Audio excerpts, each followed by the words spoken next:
Hello, welcome to Blooming Melodies' next webinar, part of our NCSM series. So this is going to be for all of you accepted students. Congratulations for making it to NCSM. Today we have two people, current students, juniors this year and rising seniors at both NCSM campuses. So why don't you go ahead and introduce yourself? I'm Alaki Anyanakumaran and I go to the Durham campus. And I'm Sadiq Batanini and I go to the Morganton campus. So welcome to today's webinar. We're going to go through a bunch of questions that you should consider when you're entering as the next class of NCSM. So the first question is, what are the things you should consider before you accept the decision? So you really should think about the benefits that NCSM has, and not only the overall benefits, but what benefits pertain to you specifically. This could be in terms of extracurriculars, research opportunities, classes, or just that new environment of something as a transition between high school to college. And more specifically, the higher level classes, a lot of the people applying have done multiple APs or are considering going into either the IB program or community college courses. So what can those higher level classes really do for you? And more specific classes as well.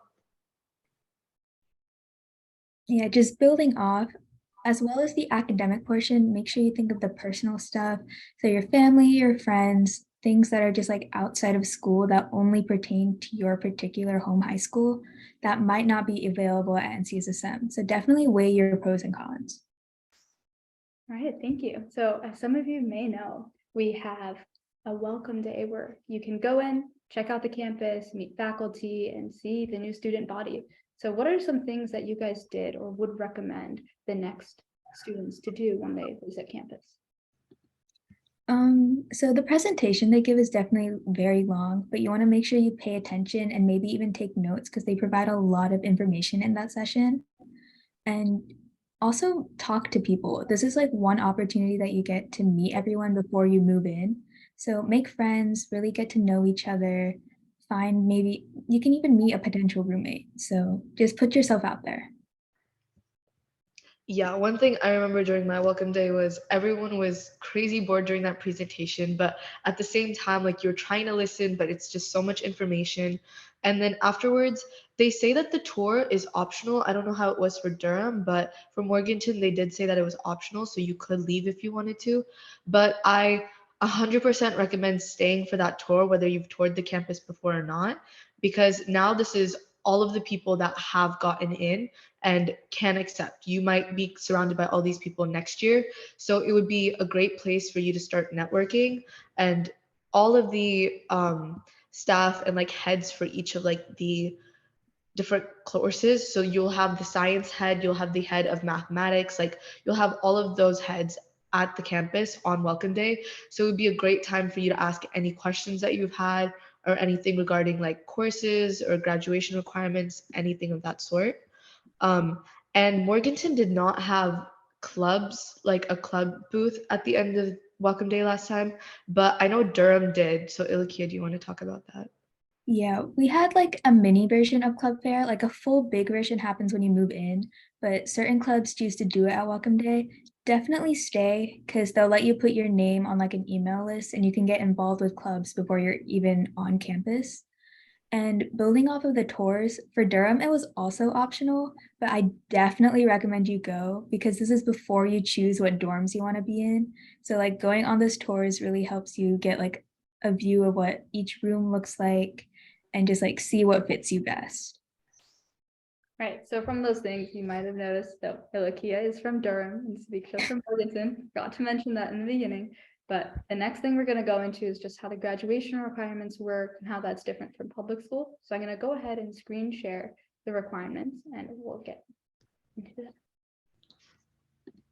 Okay, so as far as graduation requirements goes, I first came across this chart right before I was supposed to pick courses, and I was like, what am I looking at? Because there was, if you add up all the credits, I think it's about 20. I'm not exactly sure, but if you add them up, It's a lot of credits, and you have to consider that it's only your junior and senior year. But it's a lot different from your traditional high school because instead of taking, 4 classes per semester, you can take an upwards of 8 classes per semester at NCSSM. So you'll have more than enough time to complete all of these credits. Akshay, is it possible for you to zoom in Yes. a little bit? So, as you do know, it is a STEM-based school, so there is a lot of math and science credits. You have to take 5 science credits. 2 of them will be physics, 2 of them will be chemistry, 1 of them will be biology. There are ways to like place out of them, but they have a lot of interdisciplinary like physics courses or like chemistry courses. Like if you're interested in environmental science, they have environmental chem or like different types of chemistry classes. So you should take whatever the requirements are, even if you do have an option of testing out or placing out of it, because it's a great opportunity. And then mathematics, you need to have 3 of them. And at Morganton, data science is a required course for all juniors to take, and that does count as one of your mathematics courses.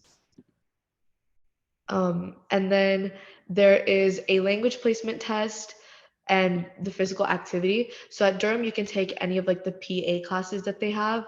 And at Morganton, we don't have a specific PA like class for you to take. So for our class, for class of 2024, it's not exactly mandatory, but everyone in our grade is doing some sort of sport. So any sports or any like sport like extracurricular counts as your PA elective.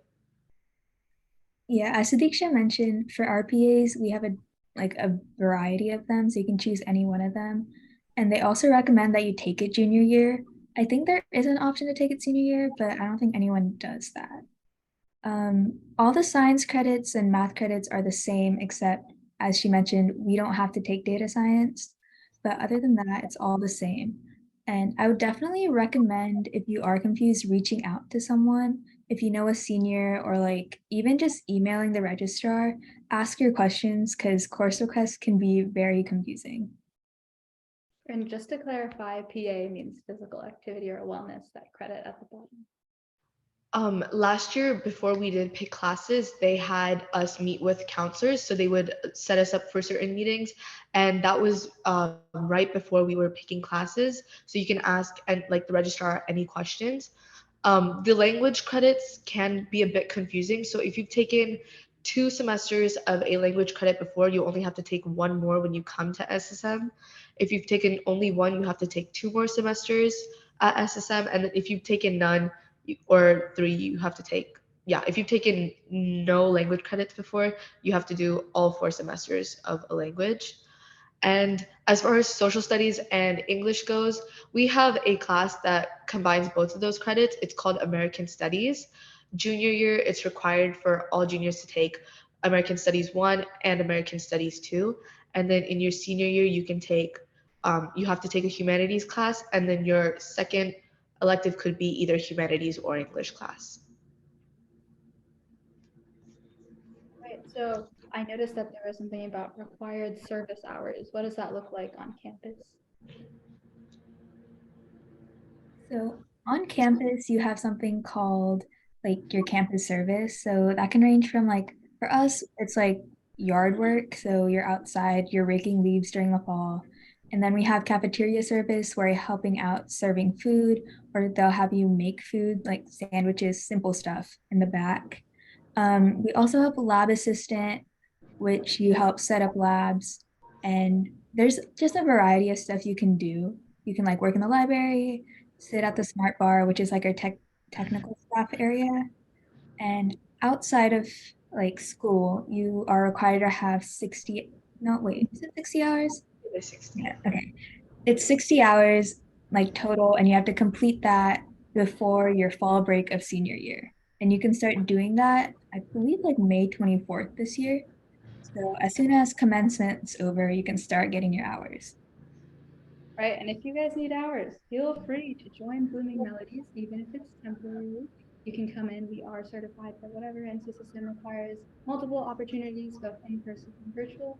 If you're interested, go check out the website. We have a little application. Not serious, it's just for me to see what teams, because we have a lot of options, would match your interests.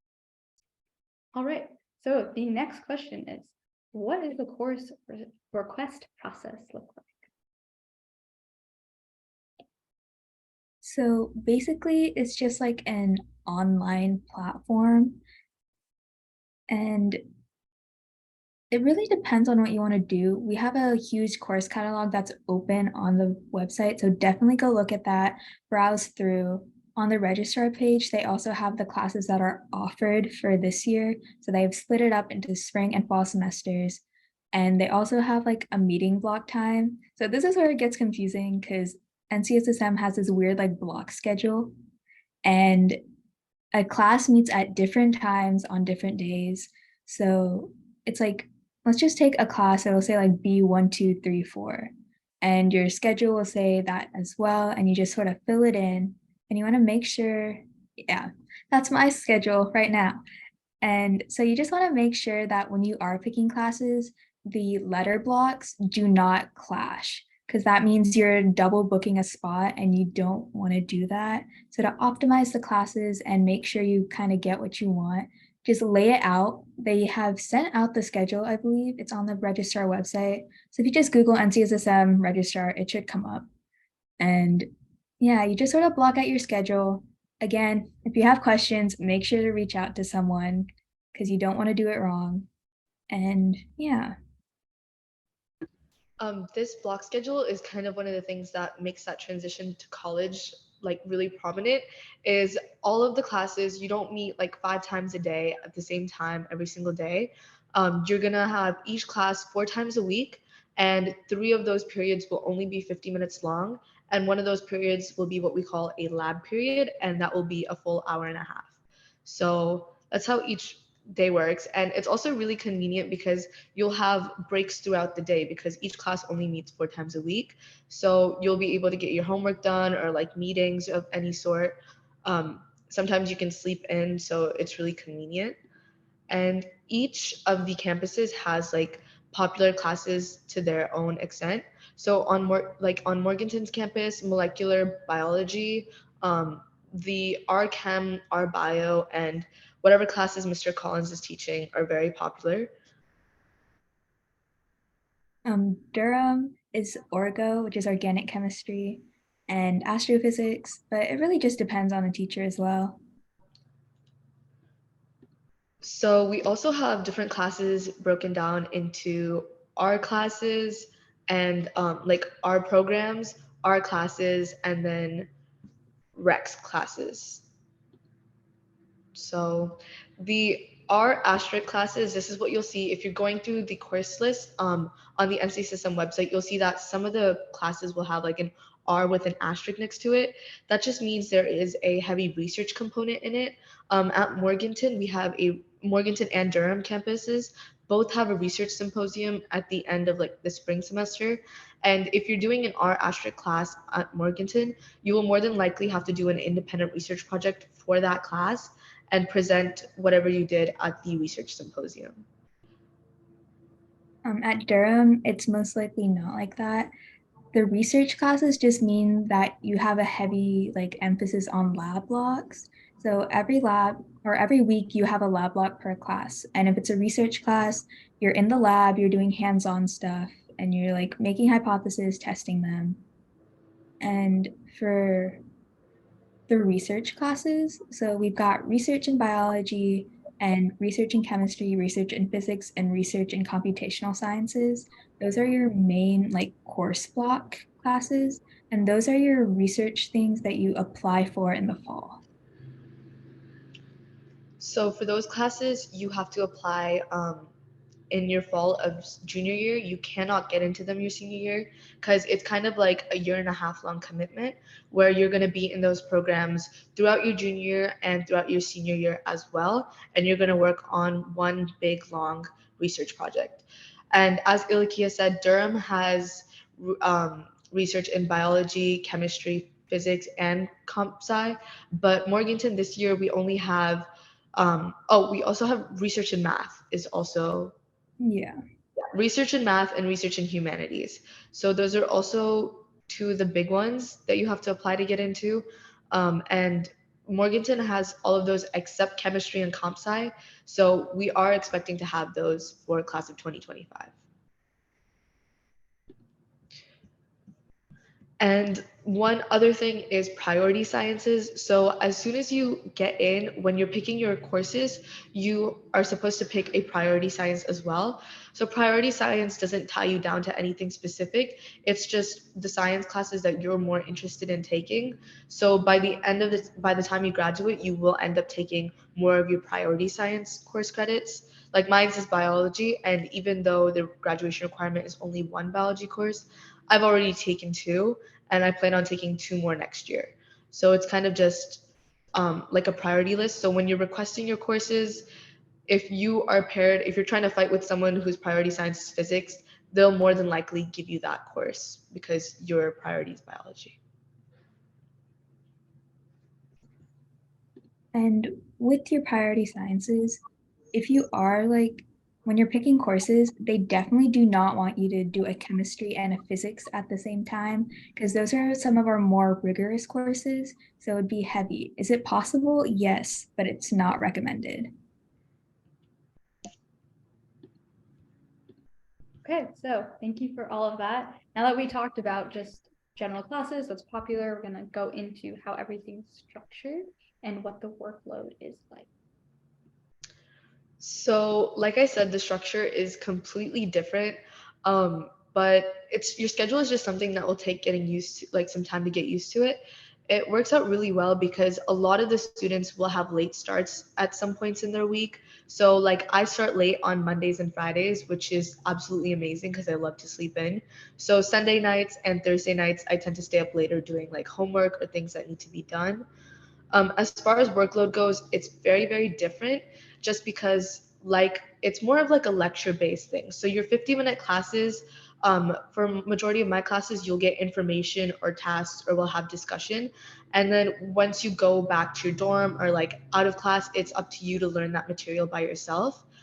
For American Studies, that is structured exactly how a college course would be, with lots of textbook work. And then the next day in class, you will have that class also assigns like lots of papers, lots of research. But for my MSA class, we have lots of discussions and everything in class afterwards.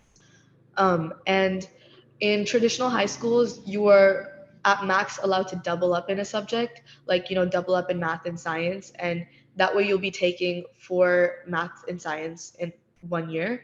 But at NCSSM, it's like the complete opposite. I've already taken 7 courses in math and science, and it's crazy. So the workload is actually not too bad because you're on campus, but they tend to give a lot of long-term assignments, so you have to make sure that you plan out and you chunk your time accordingly so all the deadlines don't catch up to you. Yeah, as she was saying, the projects, they seem very far away, but they sneak up on you. So make sure you're doing your work as it's given, or else you'll be really stressed that last week. And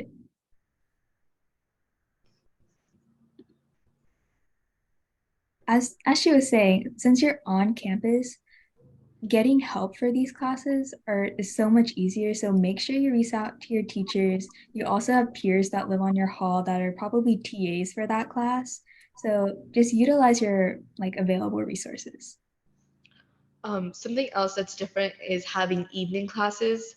So everyone absolutely despises evening classes, but the good thing about them is they do clear up more blocks, but like space in your daily schedule. So you will get more breaks throughout the day, but you'll just have some evening classes to attend. Right now on our campus, we have data science, all the music classes like orchestra, jazz band, all of those tend to be evening classes.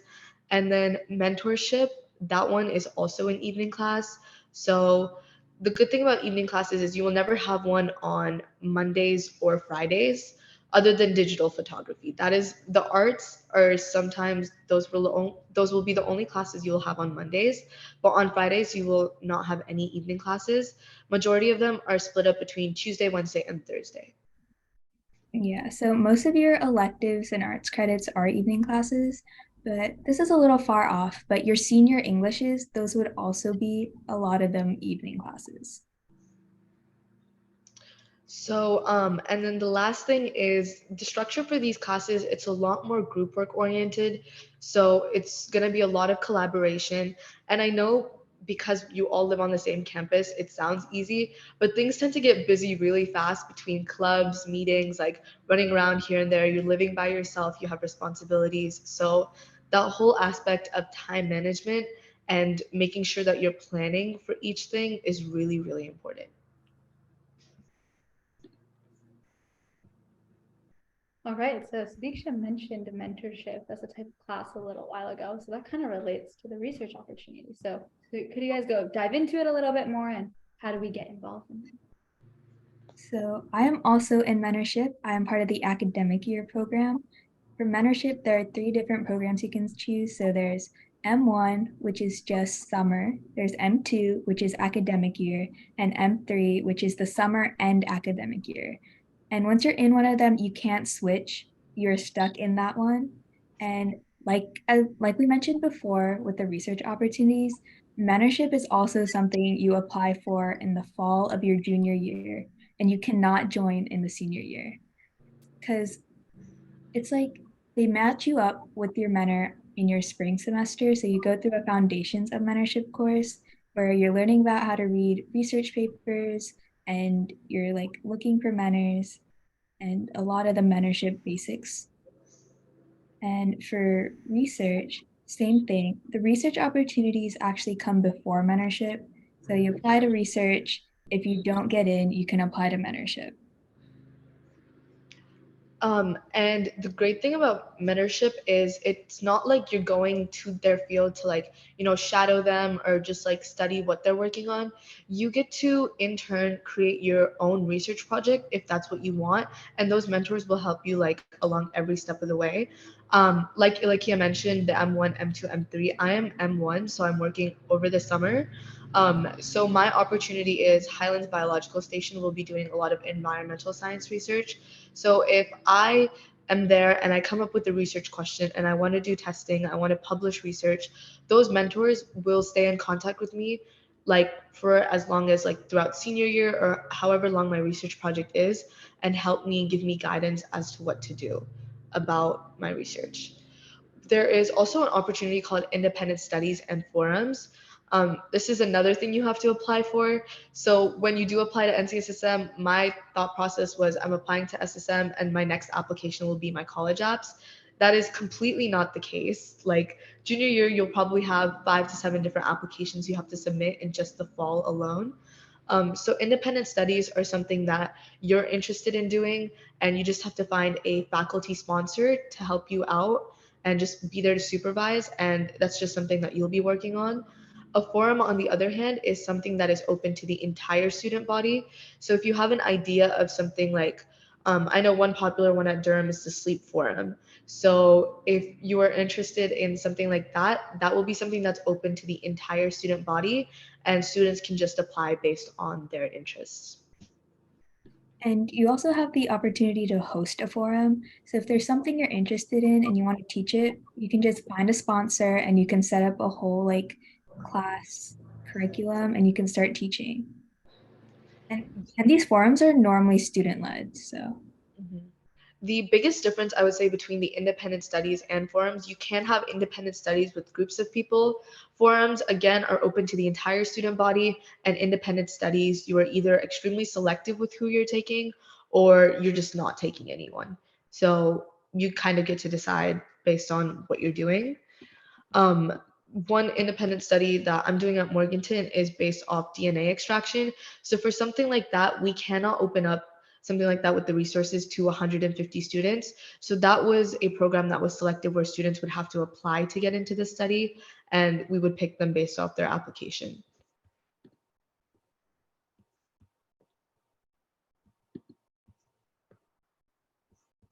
All right, so now we just focused a lot on academics and well, you're residential, so I'm sure there's a lot more fun things going on. So what do you guys do outside of academics on campus? so there's a lot of clubs, probably on both campuses. I'm mainly part of the dance clubs. We have so many different dance clubs.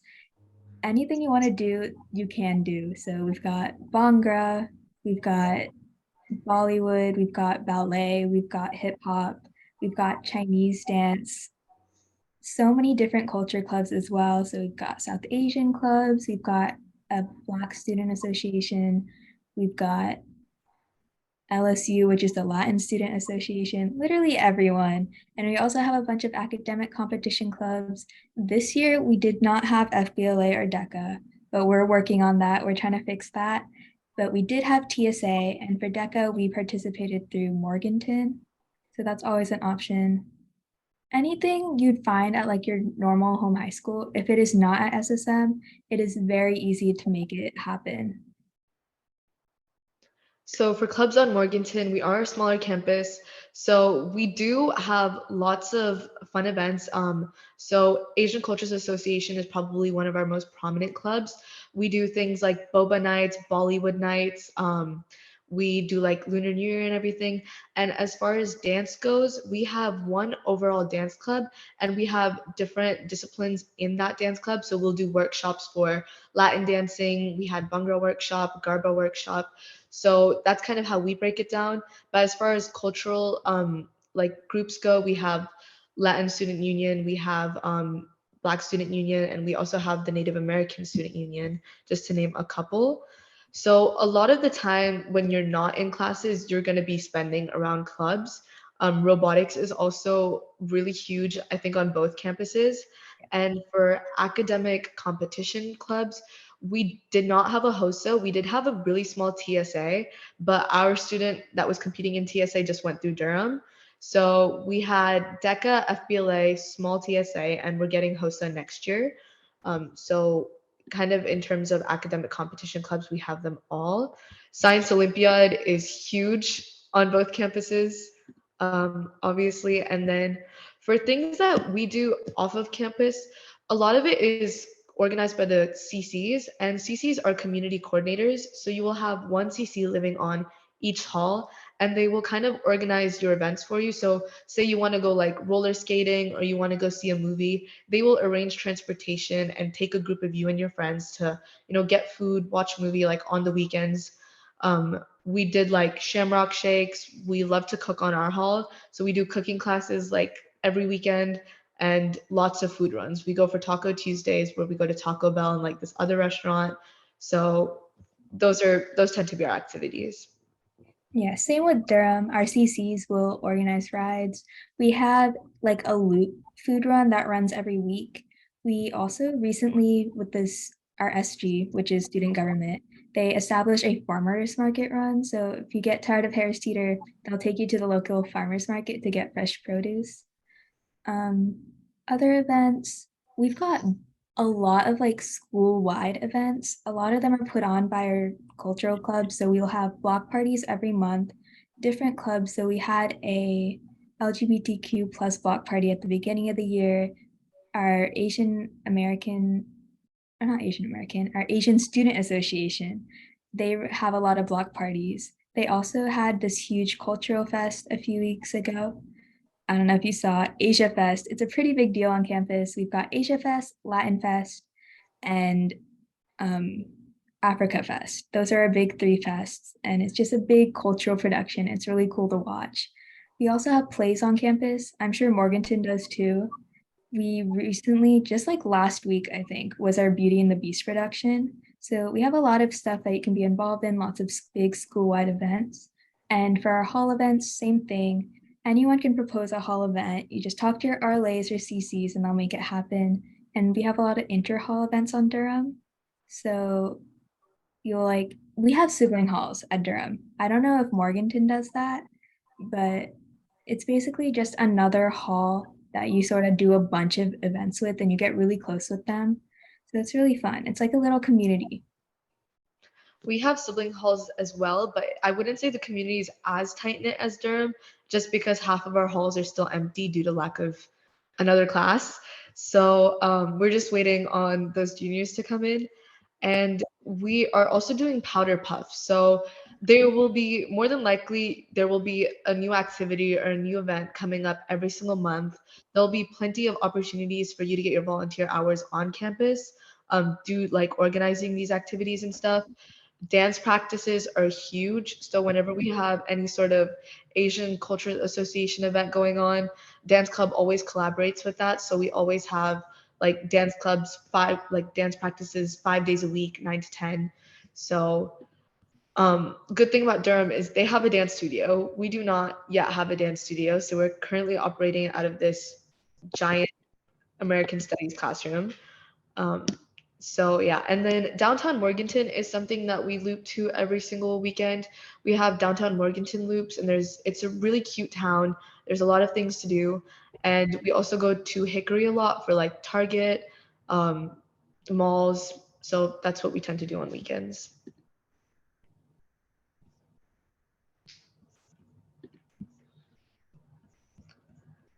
And as far as living on campus, we have a cardio room and a weight room, as well as there is a group of people that goes to the weightlifting gym at 5:30 every morning. And the guy that works there is in the Thousands League. So everyone, like all of our athletes, tend to get training from him, like whether it's the basketball players or people who have played football in the past. So that's one option. And Morganton, I don't know if this is because it's our first year or not, but we don't have to pay for things like the yearbook, our class photos, any of our class shirts, prom tickets, dance tickets. Everything is of like free of cost for us. And the good thing about academic competitions is if you're living on campus, there is a separate fund for academic competitions. So more than likely, like our team going to nationals for FBLA doesn't have to pay a dime.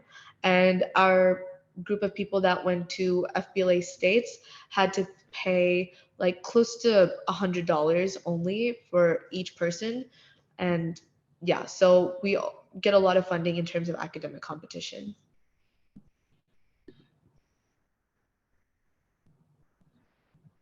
Ilakia?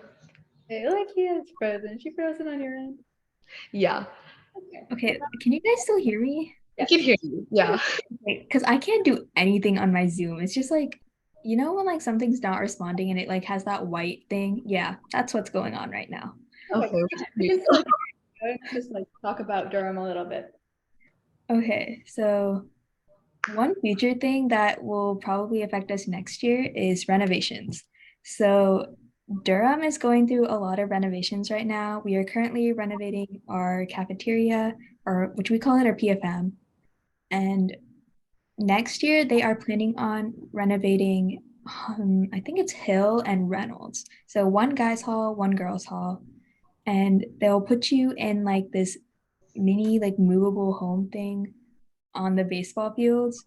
So if that's not something you're looking forward to, just keep that in mind when you're applying for those halls. Reynolds is supposed to be second semester and Hill would be first semester. So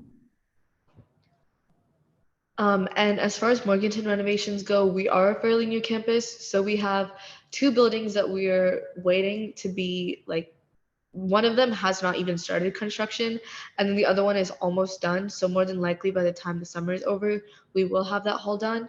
But our main areas of renovation, like our residence buildings, like all of those are done. Our cafeteria is perfectly like set. And something that's different from Durham and Morganton is that all of our students live in the same building. So all 300 of the students will be in the exact same res hall. The only thing that's different is there is a north wing for the building and a south wing. The south wing is where all the guys live, and then the north wing is where all the girls live. But everyone is in the same building. Do you have any next?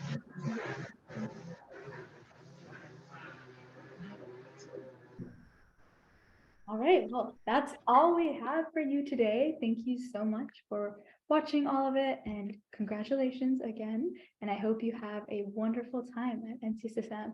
If you have any questions, feel free to DM Blooming Melodies on Instagram. You can leave a comment if you want. We'll reach out and I'll send the messages over to Iliki and Sadiksha and they can get back to you if you have any questions. Again, thank you for watching.